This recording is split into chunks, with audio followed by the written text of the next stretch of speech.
Claro, a mí me enseñaron que la conciencia era producto del cerebro. Claro. Y bueno, te lo crees, porque lo que te enseñan y te enseñan en la universidad, pues te lo crees. Palabra. Ah, Y hasta que empiezas a pensar, a observar, a, a decir, bueno, a poner interrogantes en tus creencias, porque te encuentras con casos que no tienen explicación. A mí me enseñaron que además de que el cerebro es el productor de la conciencia, el cerebro es el órgano más sensible al déficit de oxígeno, de tal manera que si el corazón se para, deja de llegar sangre al cerebro y en 10, 15 segundos, el cerebro deja de realizar su función, que era la conciencia, y cae en inconsciencia. Por tanto, no puede ejercer su función que es pensar, desarrollar un pensamiento lógico, es darse cuenta de las cosas. No puede. Entonces, te encuentras y más pues en el quirófano y más haciendo reanimación a pacientes, como es mi especialidad, ujú. que te encuentras que, bueno, que hay personas que en ese momento de parada cardíaca registrada en un electrocardiograma, porque estamos hablando de hospitales, Y estas personas verificado, tienen verificado, tienen monitoreado. una conciencia mucho más lúcida que antes, una conciencia más plena, que tú les preguntas y te dicen, es el momento que podría decir más pleno, de conciencia más plena de mi vida. Dices, a ver, ¿de mi vida cuando estás muerto? ¿Cómo se come esto, no? Y que no solo es el momento más consciente, es que son capaces de ver, es que son capaces de oír, es que son capaces de sentir desde las sensaciones propias, de ese amor incondicional, de esa paz que no hay palabras para describirla, a lo que está sintiendo el otro. Son capaces de sentir no solo lo que está sintiendo el otro, sino lo que está pensando el otro. No hay espacio ni tiempo. Son capaces de ir a la habitación de al lado y ver lo que está pasando y describirte. Si estás en un quirófano, pues en el quirófano de al lado estaban operando tal cosa. Y dices, bueno, a ver, si tú estabas en paro aquí, en este quirófano, ¿cómo sabías lo del quirófano de al lado? Son cosas que te descuadran, al menos descuadra tus creencias. Entonces, lo que no puedes decir es lo que han dicho siempre. Bueno, eso son alucinaciones, eso es efecto de la medicación. No, no son alucinaciones. Además, constatado con psiquiatras que no siguen el patrón de la alucinación. Claro. Son demostrables y además de ser demostrables es que en el tiempo no varían. Que una alucinación puedes tener la sensación de lo que ocurrió, pero no lo Claro. puedes decir a lo mejor con las mismas palabras. Y esta gente sí. Y además una alucinación no la puedes, no la puedes verificar. Y esto sí. Porque si te dicen que están operando en el quirófano de una apendicitis, tú puedes ir a ver si en el quirófano de la era una apendicitis. Claro. No es una alucinación. Entonces, ¿qué es? Entonces te das cuenta que lo que no puedes es negarlo. No puedes decir esto, como no entra dentro de mis patrones mentales, No lo existe. desecho. No existe. Que eso es muy cómodo, porque desmontar todos tus patrones mentales es muy complicado, Claro. porque te quita Creencias, de tu zona de confort. totalmente. Claro, es mucho más fácil seguir pensando como siempre y esto no me interesa y seguimos. Ujú. Entonces, mucha gente que le dices, que te dicen, no me interesa, le dices, bueno, pero tú te has leído estos informes, pero tú te has... No, no, no me interesa, yo ya sé que Claro. esto no. Para mí Es miedo, es miedo, totalmente. es miedo, porque si se te desmonta tu zona de confort, ¿qué te queda? tienes que volverte a fabricar. Nuevas No bases. puede ser, no, no puede ser, ¿no? Es como muy complicado. Claro, para mí, igual que el siglo XIX fue el siglo del descubrimiento de las ondas electromagnéticas, es muy difícil sentir que estamos rodeados de ondas electromagnéticas, de frecuencias de radio, de frecuencias de televisión, de frecuencias no sé qué. Sabemos que están, pero como no las vemos, es difícil de creer. Pues igual que el siglo XIX fue el descubrimiento de estas ondas electromagnéticas que son portadoras de información, el siglo XX para mí fue el descubrimiento de la física cuántica, que ha dado un vuelco al conocimiento total, y el siglo XXI es el siglo de la conciencia. Yo pienso que es el siglo de la conciencia porque por un lado se descubrirá aparatos que podrán hacer una foto de esa energía que somos y que sale de nosotros en el momento de la muerte, y que podremos demostrar que la vida sigue después de la muerte. O sea, es una muerte de una parte física, porque no podemos negar que hay una muerte, pero es que nosotros no somos esa parte física. Entonces, ese ser que somos continúa. Entonces yo lo sé y lo que quiero es demostrarlo para los que dudan o no lo saben y se aferran a la ciencia, pues que la ciencia lo pueda demostrar, porque no es lo que yo sienta o piense, es, por eso cogemos solo en hospitales y solo con un diagnóstico de un paro cardíaco y unas necesidades de una reanimación. No es que la hayas tenido en tu casa y bueno, te hayan reanimado en tu casa o no, porque tenemos que hacer un seguimiento, ir a monitorizar esos datos que nos salen, ir a los hospitales, un monitor que mire que los resultados que nos han dado se correspondan al original, o sea, ir a mirar en la historia, comprobar los datos y que eso salga lo que sea realmente.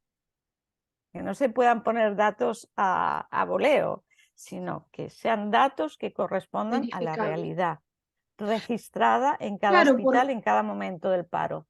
exactamente, con ese respaldo y ese aval, porque esto ha ocurrido en todas las épocas, no, Claro, no es algo nuevo, pero gracias al avance de la claro, anestesia y de todo esto, hoy podemos, como dices tú, medirlo, verificarlo, sí, con otros parámetros que antes no. sí, Entonces, ahí claro, está lo bueno, en tener la oportunidad de hacerlo desde un lugar, desde unas bases científicas. Eso es lo claro. emocionante también, que no quede simplemente en un relato subjetivo, ¿no? Sí, porque hay dos tipos de estudio y nosotros desde Fundación Iclovi hacemos los dos, ¿eh? El retrospectivo, es decir, personas que hayan tenido una experiencia cercana a la muerte y que quieran compartirla con nosotros, recogemos esa información y además les atendemos si necesitan acompañamiento y demás. Esto lo recogemos, pero es lo que se llama una investigación Retro. retrospectiva. Es decir, yo no lo puedo constatar que aquello sea verdad. Yo acepto que lo que tú me estás contando es real, pero es tu palabra. Y acepto que es real porque todo sigue unos mismos patrones, más o menos, a lo largo de todas las épocas. Pero para mí la verdaderamente importante es la prospectiva, es decir, con un diagnóstico haces un protocolo, un diagnóstico, un tratamiento, una verificación y un seguimiento. Y para mí lo más importante, aparte de que esto no es explicable y tenemos que cambiar los conceptos, es el cambio que dan estas personas en su vida. Nadie regresa igual, ¿verdad? Nadie regresa igual. Y esto, pues, ¿qué dices? Pero a ver, ¿qué ha pasado aquí? ¿Qué ha pasado aquí? porque hay gente que puede ir al psiquiatra, que puede ir al psicólogo, tú sabes, y puede estar años para cambiar una cosita pequeñita. Y estas personas hacen un cambio radical, radical. Yo entrevistaba ayer a una mujer que decía, no, sin yo darme cuenta, es que ya no me apetecía nada de lo de antes. No me interesaban las conversaciones, no me interesaba ir a comprarme ropa, ni la belleza, ni todo lo que me podía haber interesado antes. Entonces me encontraba sola porque no tenía amigos, incluso el marido, bueno, pues se separaron como es frecuente en las personas que tienen una ICM. Es frecuente en un 70% la separación, porque la persona con la que estás tiene los mismos valores, no son los tuyos ya no vibran, ni les interesa lo mismo. Hay muchos hospitales que a los médicos sí les interesa, pero a la dirección del hospital no. Y bueno, pues saldrá lo que tenga que salir y estará la gente que tenga que estar. Por Pero supuesto, eso es lo sin bonito, forzar. ¿sabes? Que todo el mundo lo hace o de corazón porque lo siente así o por la ciencia, porque le interesa Ujú, como científico ver qué pasa. Yo creo que yo he venido a trabajar la muerte ujú. y a dar a conocer que la muerte es simplemente la muerte de nuestra vestimenta para habitar en un mundo 3D, pero que cuando ya no estamos en este mundo 3D no necesitamos esta vestimenta y que eso es lo que muere. Y lo he tenido desde todos los puntos de vista que me rodean. A nivel personal, yo nací después de la muerte de una hermanita de 5 años y, y siempre iba con mi madre al cementerio desde muy chiquita. O sea, el cementerio y la muerte han estado presentes en mi vida desde el nacimiento. Luego mi hermano murió a los 26 años de un accidente de coche, que era mi único hermano, el que quedaba. Entre medio mi madre había tenido abortos tardíos de 6 meses y bueno, todo eso formó parte de mi entorno. Cuando murió mi marido también, Ujú. mi marido murió que tenía 50 años y cuando murió mi marido, o sea, cuando le diagnosticaron una enfermedad incurable, yo empecé a buscar y a buscar y a buscar todo aquello que le pudiese dar un poco de esperanza. Todo lo que había publicado hasta entonces sobre la vida, la muerte y el más allá. Todo, todo. Lo que pasa es que en esa época no había relatos científicos, eran retrospectivos, pero a mí me servían.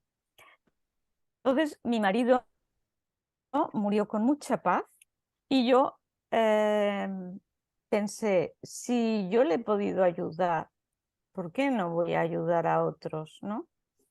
Y empecé a dar cursos y a expresar todo lo que había estudiado y he seguido estudiando desde hace 25 años.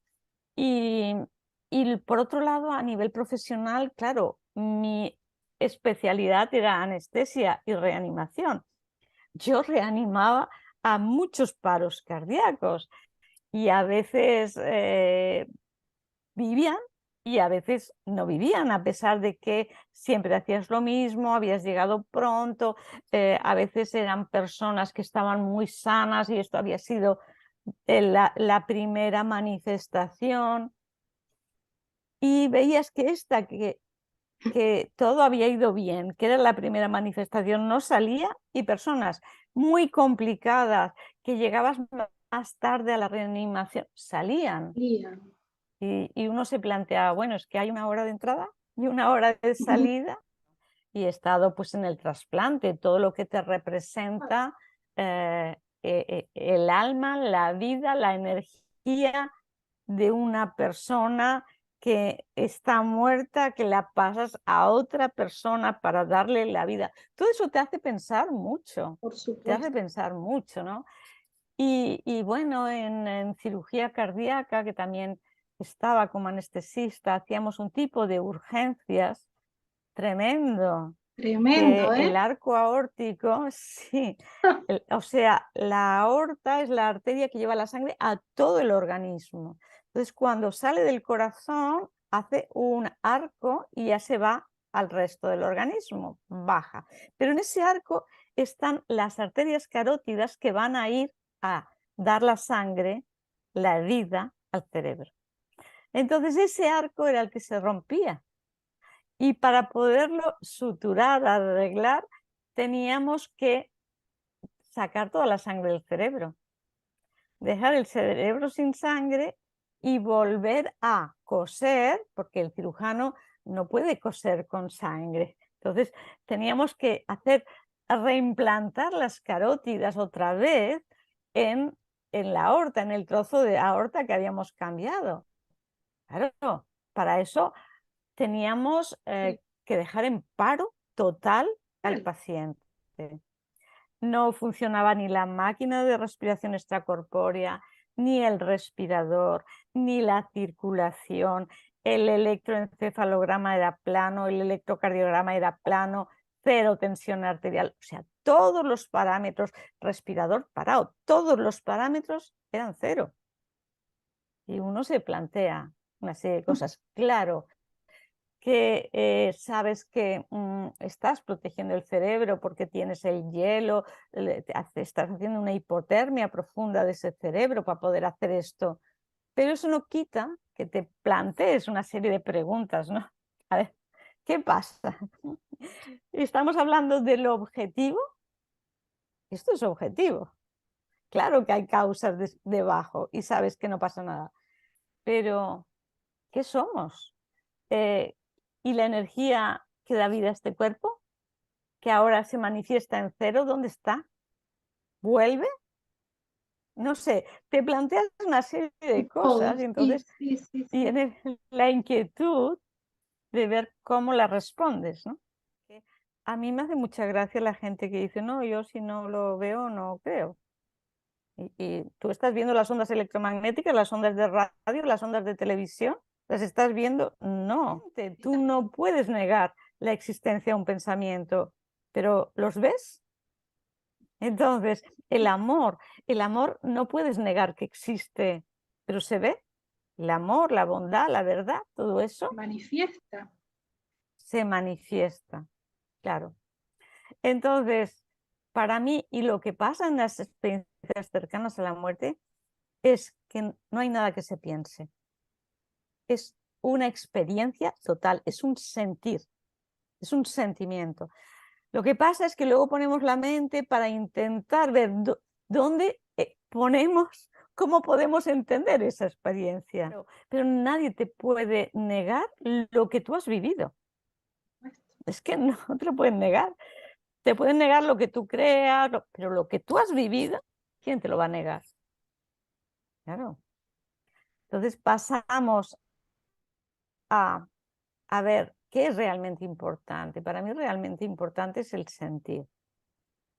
El pensar nos ayuda a poner las cosas en su sitio, pero el sentir va mucho más allá del pensar.